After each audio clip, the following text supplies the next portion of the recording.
Good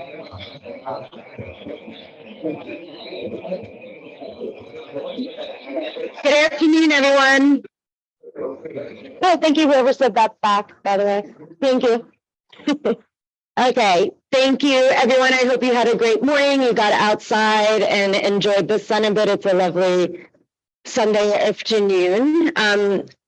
I'm going to be introducing our next session, and so I'll jump into it. I know so many think of New York City, and what immediately comes to mind are the massive, fantastic cultural organizations in the city that make it to the top of what to do in New York City when you Google it. But AMC, since 2015, has been putting a spotlight on the depths of our city's cultural sector in all the boroughs of all budget sizes. And we seek to do this in every city and every conference that we have. Two, we have long advocated for working together outside the boundaries of one role, one institution, one location, one field, and most certainly one idea of what a cultural organization is. And this actually brings me to my introduction of the next session, and it is an honor to welcome Local Voices Culture at 3 building community. Why?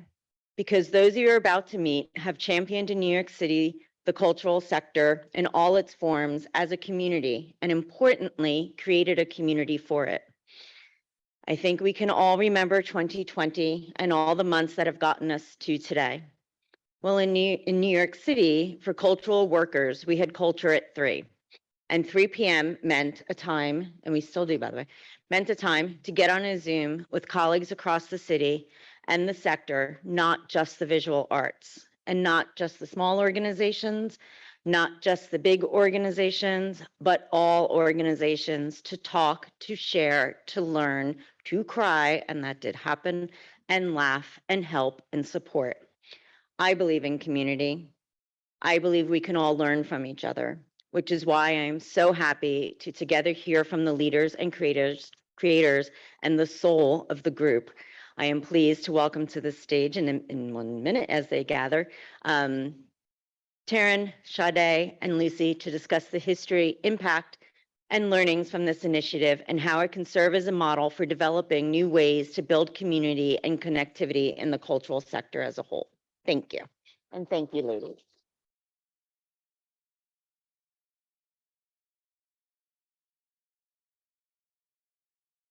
That was a fantastic introduction. It almost makes me a little teary. I'm Taryn Sacramone, the Executive Director of Queens Theater. Hi, I'm Sade Lythcott. I'm the CEO of the National Black Theater. And I'm Lucy Sexton. I run the Cultural Advocacy Coalition, New Yorkers for Culture and Arts.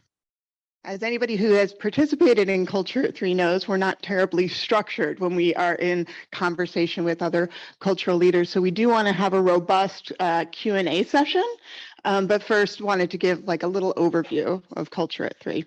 So my husband has an Italian restaurant. He loves wine. And one of the things I remember him telling me when we were dating was that wine didn't have to be invented. It was discovered. And that is kind of how I think about Culture at 3. In March 2020, I was the acting chair of the Cultural Institutions Group.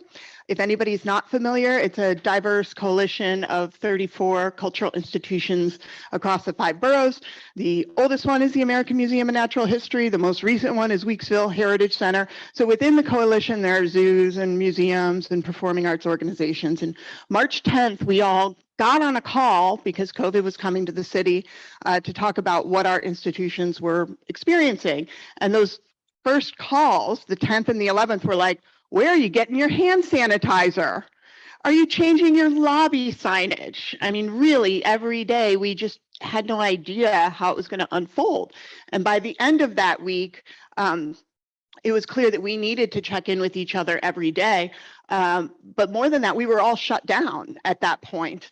And other cultural institutions had heard about the calls. The Department of Cultural Affairs in the city had heard about the calls and started sending people our way. And we said, come on in, come on in, come on in. The more cultural leaders on here, the brain trust of people who don't know what they're doing.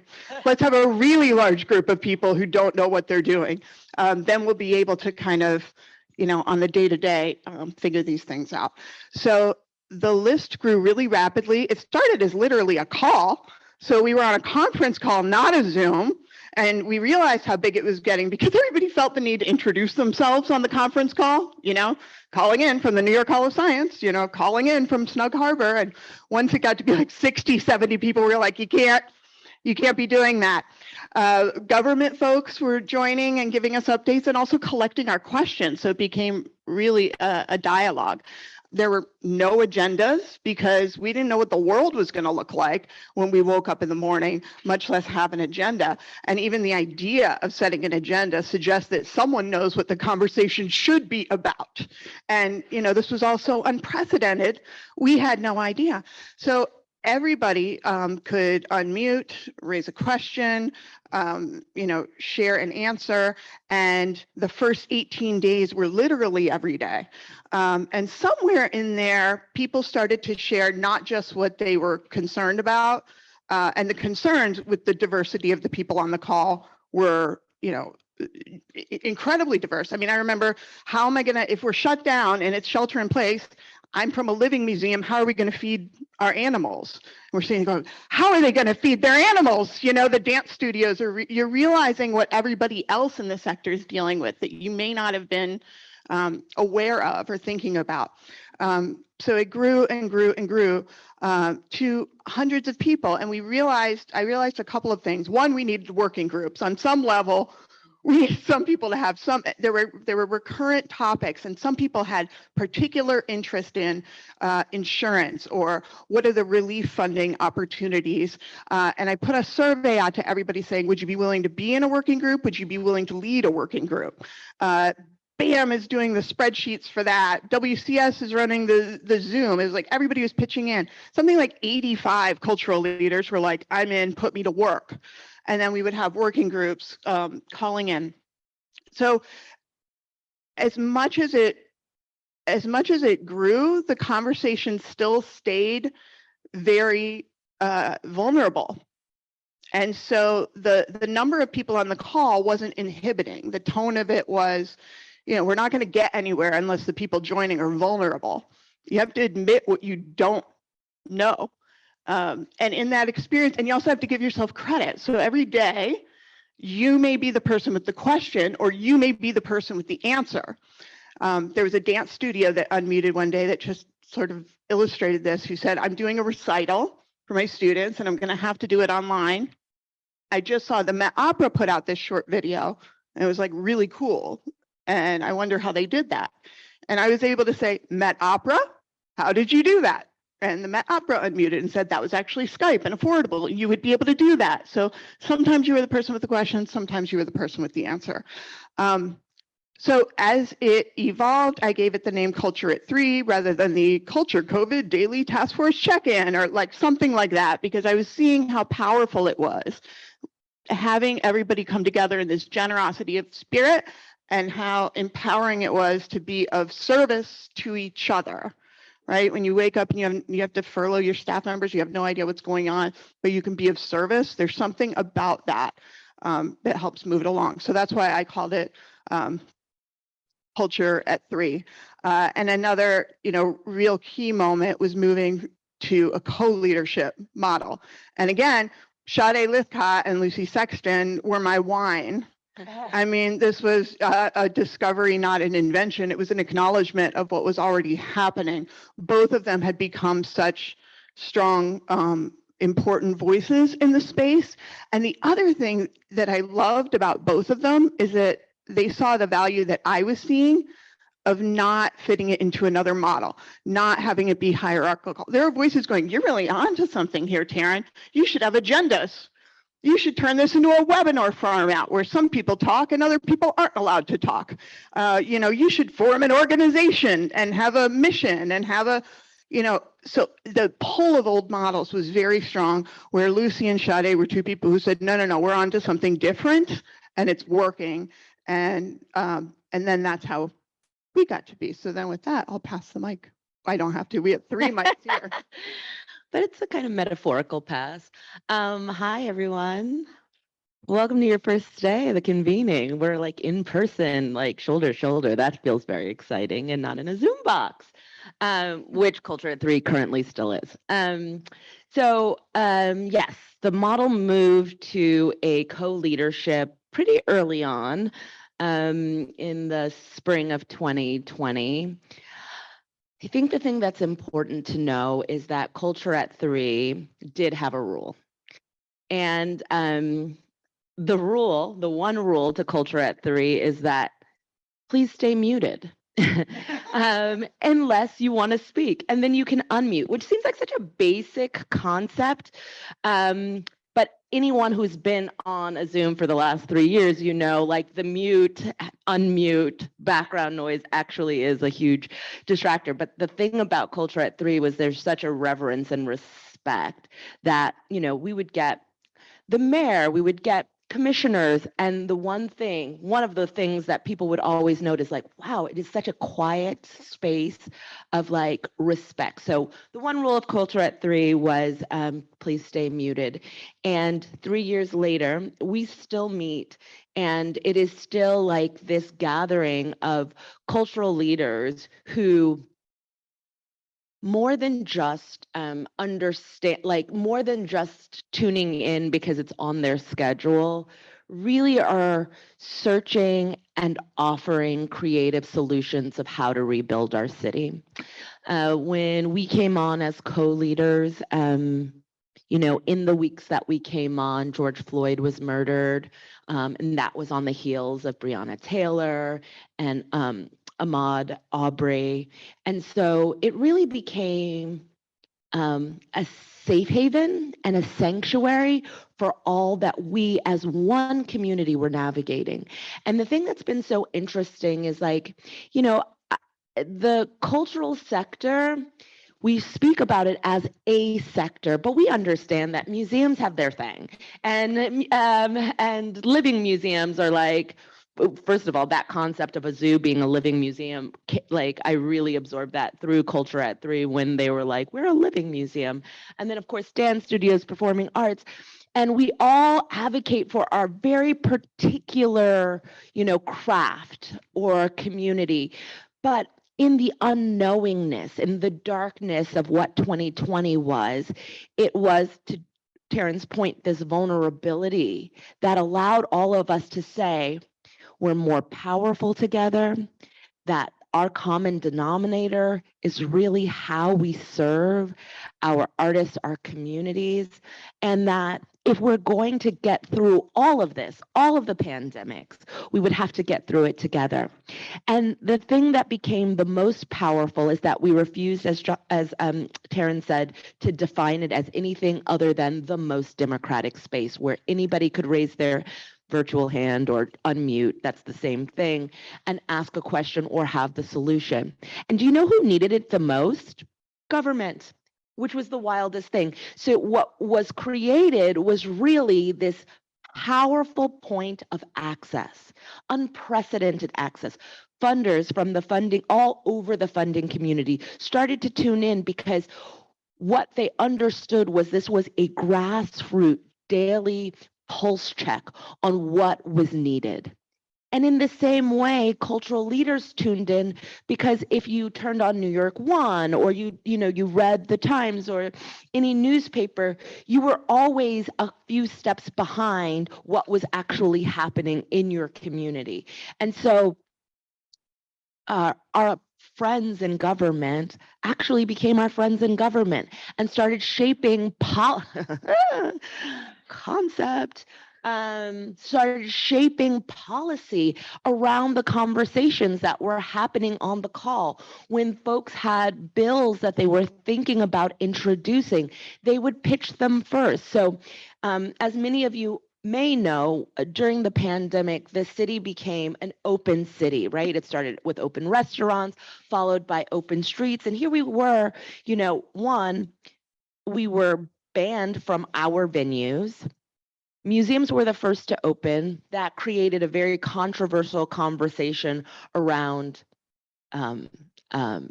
access, privilege, while performing arts were the last to open. So, but we had museums on the call, so they could give us their playbook of how they reopened, how they advocated for themselves.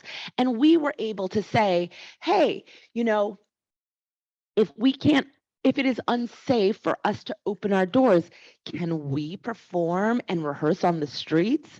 And our city council people heard it because they were on the call as our friends in government. And so open culture was founded. As we were advocating, you know, I learned so much from Lucy and Taryn on a daily basis, but the work that Lucy does in the space of advocacy in present time, you know, all of these hearings that the city council holds to do what we do on a daily basis, which is to hear the pulse of the sector, all of a sudden we were teaching new cultural groups, and old cultural groups were supporting each other to learn how to testify so that we could go on record with the things that were coming out of the Culture at Three calls. I also am the chair of something called the Coalition of Theaters of Color, which is the largest coalition of theaters of color in the all 5 boroughs. And when the space and the city were reckoning with all of the racial injustice, it was Culture at Three's, CIGs, and program groups that say, you know, we may get cut, right?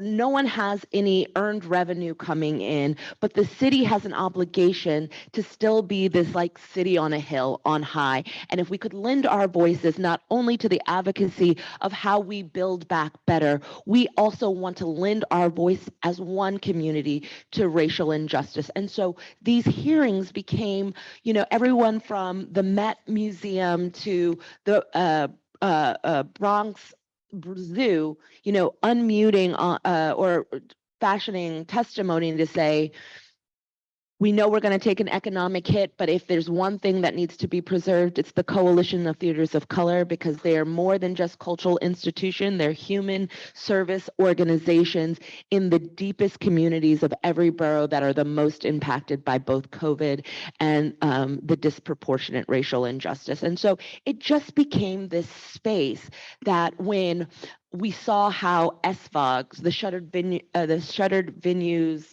operators grants rolled out from the federal government, people thought it was only for the largest organizations, but we would have tutorial sessions on Culture at Three. And what started to just unfold was, wow, like we can get, as a call that happens every day at 3 o'clock, millions of dollars to not just the biggest organizations, but the smallest organizations. And then we understand the gaps of like, well, you have a venue, but what about the artists?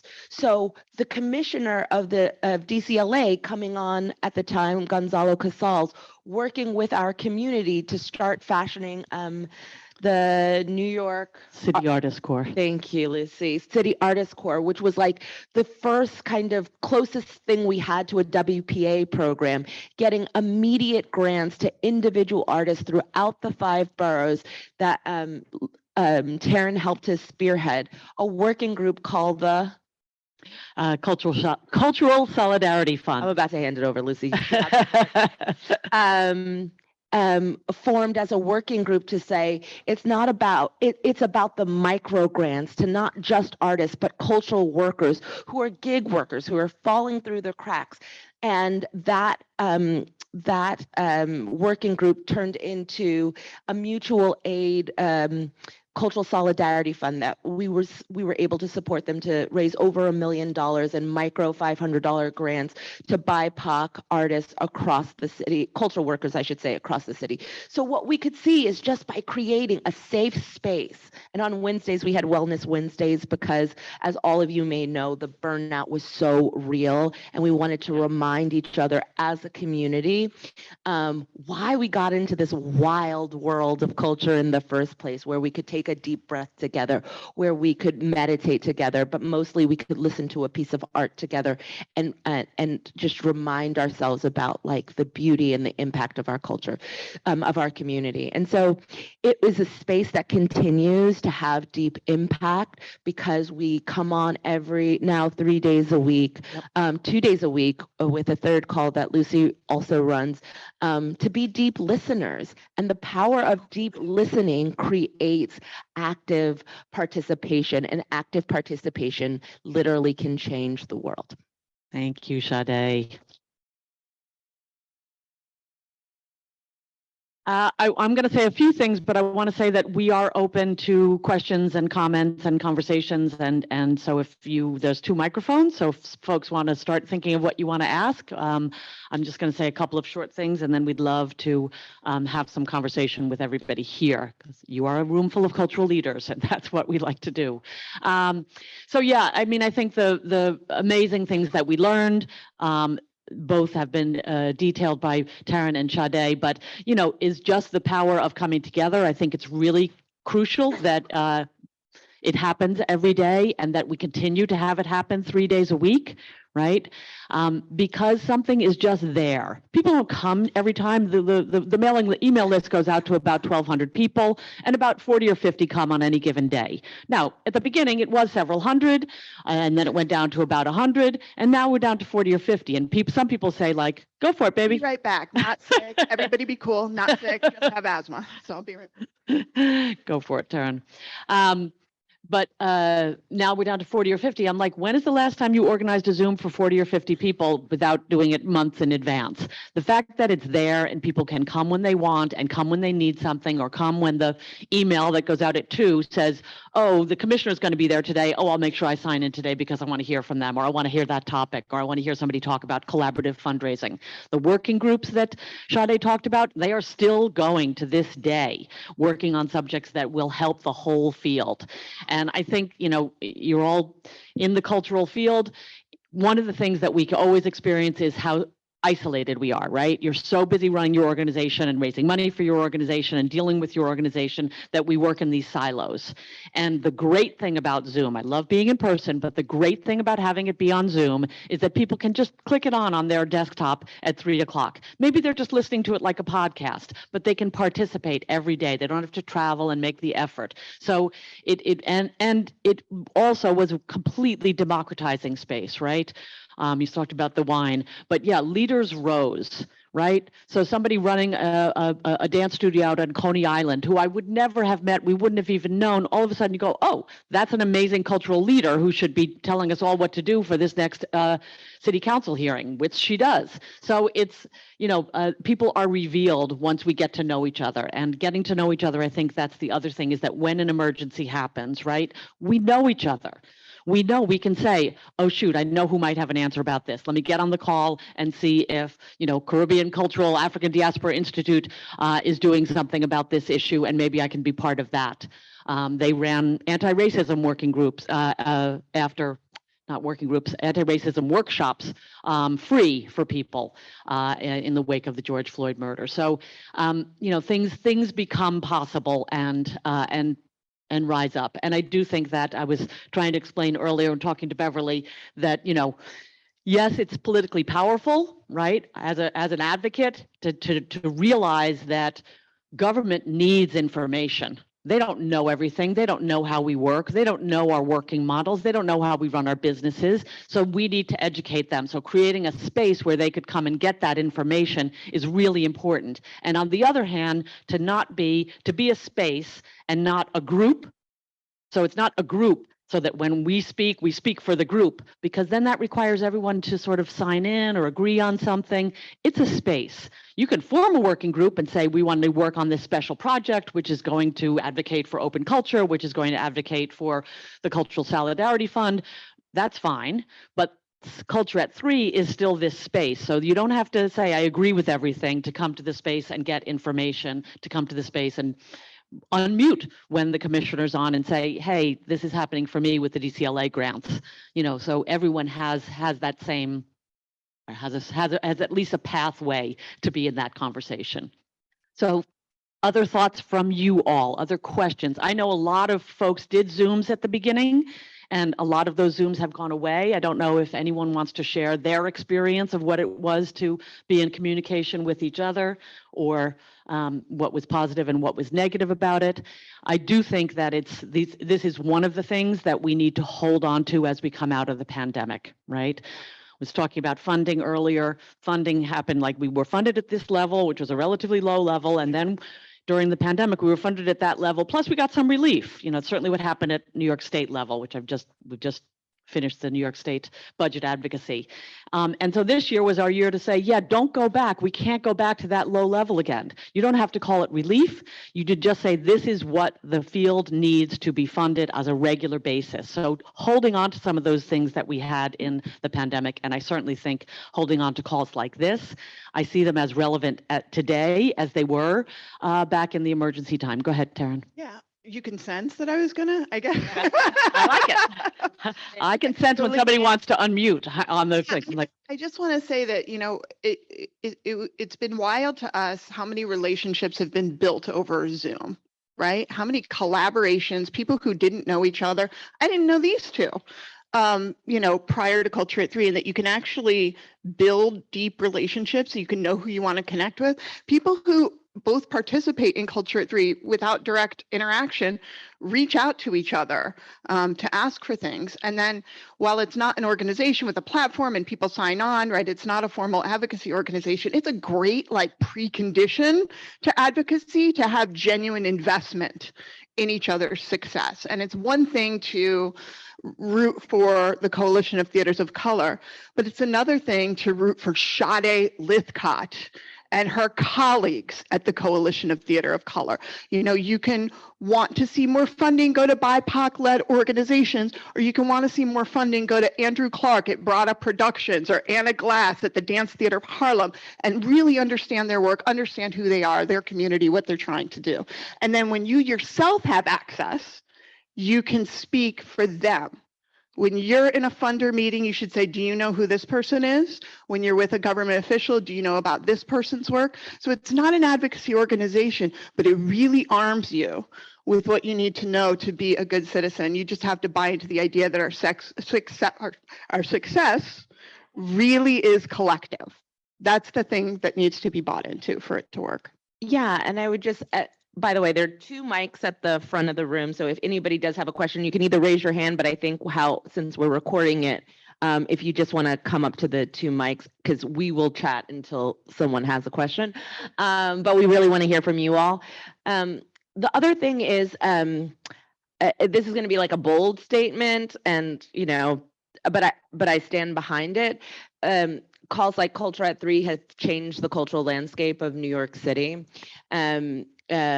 Because we know each other and because we have humanized, you know, the amount of outdoor cultural festivals and outdoor, like Lincoln Center has turned their whole campus in the summer to an outdoor campus, partially because they couldn't, you know, like without an audience, they couldn't afford to welcome people back in, but they every day are on a call with hundreds of cultural organizations that don't have a space to perform, don't have a space to do their poetry readings, that are some of the most phenomenal artists across the city. They were like, well, you have a home on our outdoor campus, you know, and that is some of the most exciting summer programming.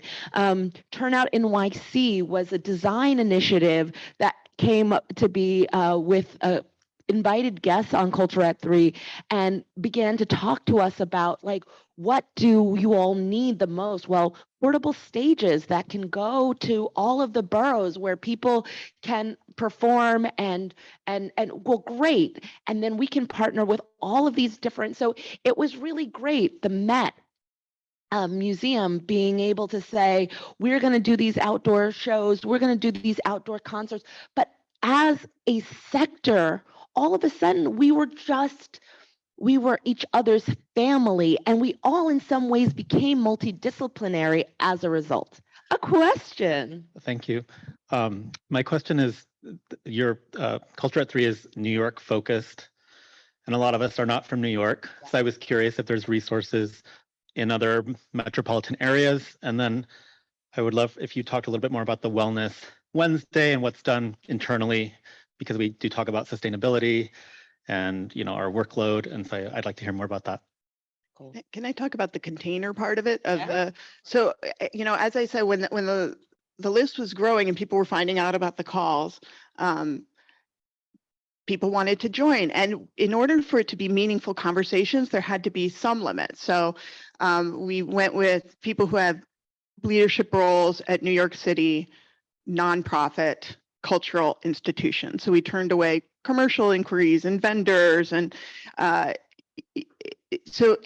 but it was funny. We heard from people in other cities, that they would like to do this as well. And if you have a Zoom account, then you absolutely can, as far as as far as we're concerned, because it's not a complicated thing to do. One thing I will say is that it's hard to get people to come if they're supposed to come. You should come. You should come and hear what we have to say, right? That's hard to get them. But they are coming to this call 3 years in because they need things. They need information. They need help. They need somebody to tell them what this question means on the new DCLA grant. So if people need things and they're going to get it just by talking to each other or by a couple of guests you might have on, they will come because they need something. So I think that that's one of the key things. And as I say, I like this happening every day. The other thing, when you talked about Wellness Wednesday, which was initiated by Sade, so I'll let Sade talk about it, but I will say that it's an example of how things work, right? We talk again and again about mental health and had keeping people, I can barely open my eyes in the morning. This last, month has been terribly hard, right? We're 3 years in, we're exhausted. Things are still happening. Things are still hard. So mental health is real. We had a person on the call from Drag Story Hour in Queens saying that she was looking for mental health resources for drag and trans performers, artists of color. And so we already had like a group sourced list of mental health resources. I was able to give her that immediately and say, I can highlight the ones that I know are particularly targeted towards, LGBTQIA and people of color. And then also I just coincidentally had a meeting with, my friend at the Ford Foundation the next day and said, oh yeah, but she needs some money to make this happen. He's like, that's perfect. Ford Foundation's been looking for how they can help, so it's like just the conversation makes things come together so much more quickly. So sharing mental health resources, talking about it, talking about what it means for different communities already leaves you with a bunch of resources. So when the disaster happens, at least there's some resources. Do you want to say anything else about Wellness Wednesday or anything else at all, Sade? Sorry. No. Nothing to... The list at this point is over 1,100 people. Yeah. Something like that. It doesn't mean that everybody's on the call, but it scales up and down. And I liked what one person said to me who used to join literally every day for the first few hundred calls, where she doesn't join very often, but she sees it as like the bat signal, right? Like something can happen in the world or in culture, and she's like, oh yeah, today's a call that I'm going to want to join. We have another question or comment or whatever. Thank you very much. Anna Marie Sawkins, independent curator from Milwaukee. My question has to do with how does your organization translate what it's doing into larger audiences? And have you built greater audiences and greater marketing? I mean, I say that in the best sense of the word, of your projects and of exhibitions. And could you talk about that? Thank you. Yeah, I mean, I will say one of the things is Culture at 3 started to be contagious as a model. And one of the things that we did early on, especially when there was so much federal advocacy with initiatives like SFOG, that we really got on the radar of Americans for the Arts. And they would have a monthly call, and then they would also join our call. So it was like the learnings and the teachings of Culture at 3 would make it to a national kind of platform, and some of the voices on our call became the foremost voices of championing and shaping the Shuttered Venue operating a grant in real time. I think, the concept that we've been talking about as basic as it sounds of humanizing, I remember there was like a new theater that was an LGBTQ focused theater called National Queer Theater? the National Queer Theater. It had gotten no government funding. It didn't know how to apply for DCLA, but they joined the calls because they heard about it. And again, there was no barrier of entrance. You know, the most that we've had to do to reform culture at 3 is get like a larger capacity Zoom account. Yeah, because the first time we had the commissioner on, we broke the internet, and so we had to get a larger account. But because of that, all of a sudden, folks got to hear what they were doing at the National Queer Theater. Yeah. And folks, funders, government officials, they would say, oh, I want to know more about that work. So in some ways, the marketing of what we do comes out of the voices that we have. You know, Judith Insel, who runs a Bronx cultural organization, for Wellness Wednesday, she started to play her viola. And it was so incredibly beautiful that when the New York Phil partnered with local organizations to do their bandwagon series when we were still performing outside, they were one of the organizations that they went to in the Bronx because they had heard her story, they had heard her perform, and the same with National Black Theater. All of the kind of public programming that we do in East Harlem and Central Harlem, so much of the curation over the last 2 years has been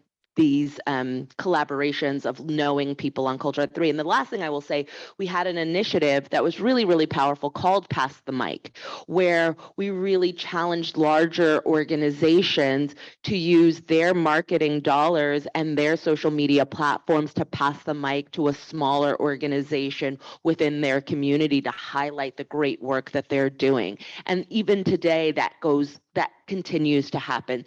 So, and you know, I think as much of a, oh, you want to say something? Go ahead. No, we're getting the times up thing. So It's red.